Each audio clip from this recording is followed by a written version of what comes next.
ar mais um programa Emoções. Sejam todos muito bem-vindos ao nosso programa que hoje está especialíssimo. Nós vamos falar dessa emoção maravilhosa que é a chegada de um filho. E para falar desse assunto de gravidez, eu trouxe ela, que além de linda, é super competente. Eu estou falando da médica, ginecologista e obstetra, minha obstetra inclusive, doutora Manuela Queiroz Azevedo. Seja muito bem-vinda, doutora. Que alegria você ter aceitado o nosso convite. O prazer é meu, eu que agradeço. A gente sabe que planejamento é fundamental na vida, né? E para as mamães, ou melhor, para as futuras mamães que estão planejando engravidar nesse tempo, além de procurar um bom obstetra, que outros profissionais elas devem procurar para esses cuidados iniciais? Isso, então, o planejamento é essencial, né? Quando a gente deseja engravidar, deseja ter um bebê, né, um novo membro da nossa família, é o ideal que a gente procure ajuda desde que começa aquela vontade. O obstetra é essencial, né, que é quem vai ver como é que estão as nossas vacinas, vai ver como é que está toda a nossa parte hormonal, ver se tá nossos exames, ver se estão todos direitinhos. É importante também procurar ter uma nutricionista para te orientar em relação a uma dieta eficaz, né, que seja uma dieta boa para a gestação, né? Também é importante visitar o dentista, porque porque a gente percebe que durante a gestação é muito comum afecções, né, na boca. Então, assim, é bom que a gente veja isso antes, porque dependendo de alguma coisa que a gente já consiga prevenir antes da gestação, seria melhor. Então, eu acho assim que esses cuidados primários são esses. Entendi. E por falar em exame, para aquelas que apresentam hipertensão gestacional ou aquelas que já são hipertensas e querem engravidar, quais são os cuidados necessários? Exatamente, né? A hipertensão gestacional pode já ser diagnosticada antes da gestação. Aquelas que já são previamente hipertensas devem procurar o cardiologista, porque muitas vezes ela já tem acompanhamento com o cardiologista, né? Para ver se está direitinho os exames, ver se a medicação que ela está fazendo o uso está controlando direitinho a pressão, né? Procurar o obstetra também para ver a questão do peso, da reeducação alimentar, que é muito importante. Que é onde também vai entrar o trabalho do nutricionista. Aonde vai entrar o trabalho do nutricionista, exatamente. Então, naquelas que são previamente hipertensas, o cuidado é esse.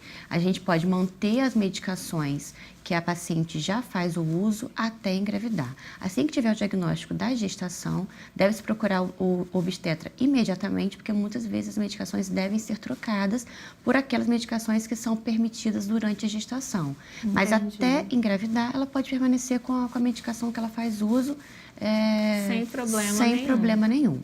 E naquelas que durante a gestação, né, foi diagnosticado a hipertensão, também a gente vai considerado uma gestação de alto risco, mas junto com o obstetra, lado a lado, a gente vai conseguir seguir direitinho esse controle com nutricionista, com diminuição do ganho de peso, para não ter edema, para evitar todas as complicações que uma eclâmpsia pode causar. Entendi. Agora, uma coisa que eu, por exemplo, fico super preocupada, e eu acho que, né, a maioria das mulheres que estão nos assistindo, melasma, aquelas manchinhas horrorosas que surgem na gravidez. Pois é. O que fazer, doutora Manuela? Então, melasma é muito comum, né? Na verdade, a gestante, devido à progesterona, que é o hormônio principal da gestação, tem tendência a hiperpigmentar todo o corpo. É axila, vulva, linha média do abdômen. Então, quem tem tendência a uma melanose, na gestação ela fica mais evidenciada. E também aquelas manchinhas no rosto, né? Quem tem tendência, o que a gente tem que fazer é filtro solar, né? Até em casa. Até em casa, até mesmo porque a luz de casa, a luz do computador, tudo isso causa o aumento dessa hiperpigmentação. Então, o principal é o filtro solar para que a gente evite, porque uma vez que a gente já esteja com a mancha, durante a gestação a gente tem o tratamento é muito pouco, porque o uso de ácido, que não pode ser usado, né? Então, não tem como a gente tratar muito durante a gestação. Entendi. Só depois que o bebê nascer e principalmente depois que parar de amamentar, porque mesmo durante a amamentação, nem todo tratamento dermatológico vai ser permitido. Então, o principal, filtro solar, fator de proteção no mínimo de 50 no rosto, de 3 em 3 horas. Prevenção é o melhor remédio nesse caso. Entendi. E aí você falou da questão da hipertensão, né, que a obesidade vai contribuir. A gente falou da vaidade também, a questão do melasma. Isso tudo vai influenciar na próxima pergunta, que é uma dúvida muito comum: libido. Libido feminina e masculina. É comum que haja essas alterações, porque a mulher ainda tem a questão hormonal. Mas o que acontece com os homens? Porque tem marido, eu ouço muito isso no consultório também, tem marido que durante a gravidez esquece que a mulher é mulher. Exatamente, porque muitos homens a gente percebe, não quer nem encostar porque tem medo, né, de prejudicar o bebê, de prejudicar a gestação. Mas é possível? O sexo Não. Realmente prejudica? Sexo não prejudica, né? Se tá tudo direitinho, os exames, as ultrassons, placenta direitinho, não tem sangramento, se é uma gestação de baixo risco, se tá tudo certo com os exames, não tem por que ter medo de sexo durante a gestação. Pode ser feito do início até o final, né? Com cuidado, com carinho, mas assim, é até importante esse laço afetivo, né? Para a própria mulher se sentir mais segura, porque ela tá gestante, mas ela continua sendo mulher. Entendi.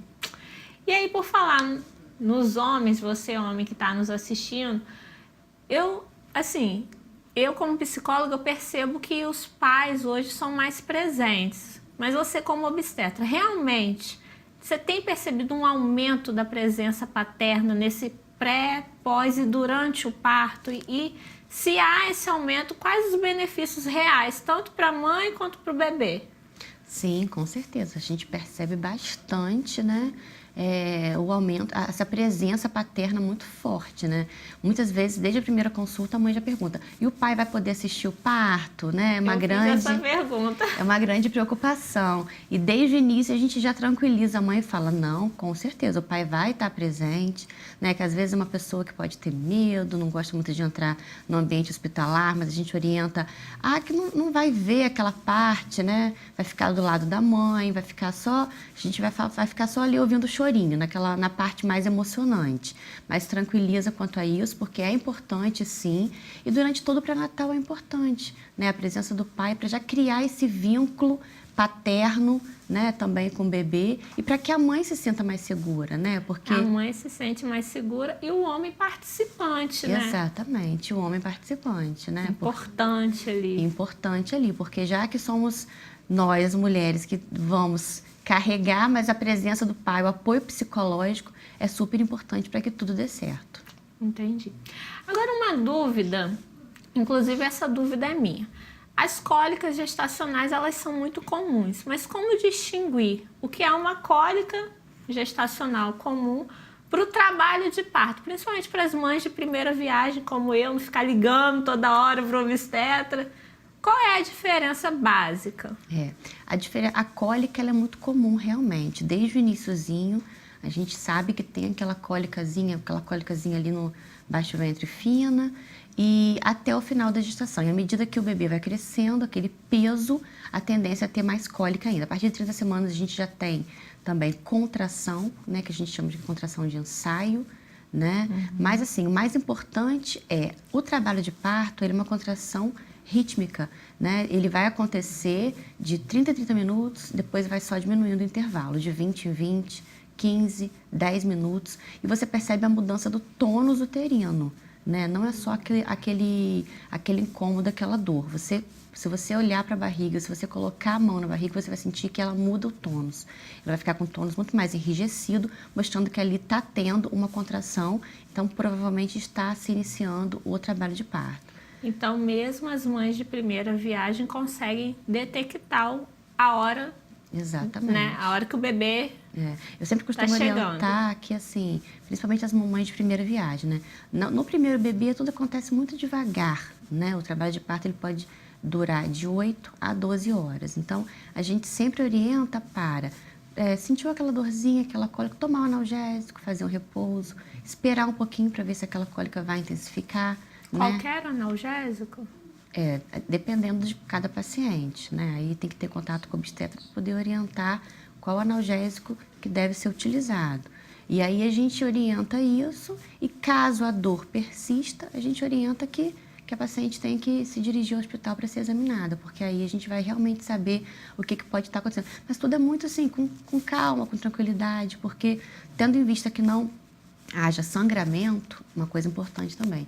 Geralmente o trabalho de parto ele vem acompanhado com pequeno sangramento, porque é onde está ocorrendo a dilatação do colo e aonde vai o apagamento da dilatação, e isso quase sempre vem acompanhado de um pequeno sangramento. Então, o sangramento é um sinal bastante diferencial entre uma cólica simples e o trabalho de parto em si. Entendi. Nosso programa está acabando, eu tenho várias perguntas, mas tem umazinha que eu vou pedir para você responder bem rapidinho, que eu não posso deixar passar.